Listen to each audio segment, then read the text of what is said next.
ನಮಸ್ತೆ.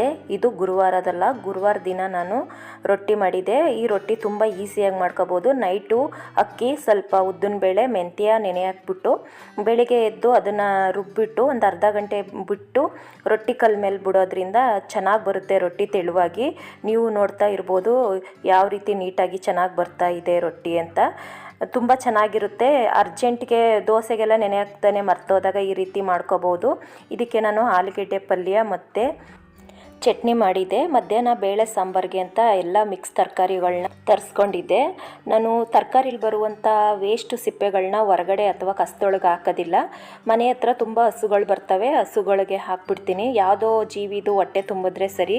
ಈ ಕಸದೊಳಗೆ ಹಾಕಿದ್ರೆ ಎಲ್ಲೋ ಒಂದು ಗೊಬ್ಬರ ಆಗಿಬಿಡುತ್ತೆ. ಆದರೆ ಮನೆ ಹತ್ರ ಬರುವ ಹಸುಗಳಿಗೆ ಹಾಕೋದ್ರಿಂದ ಅದ್ರದ್ದು ಹೊಟ್ಟೆನಾದರೂ ತುಂಬುತ್ತೆ ಅಂತ ನಾನು ಯಾವುದೇ ಪದಾರ್ಥನೂ ವೇಸ್ಟ್ ಮಾಡಲ್ಲ. ಮನೆ ಹತ್ರ ಬರುವಂಥ ಹಸುಗೆ ಕೊಟ್ಬಿಡ್ತೀನಿ.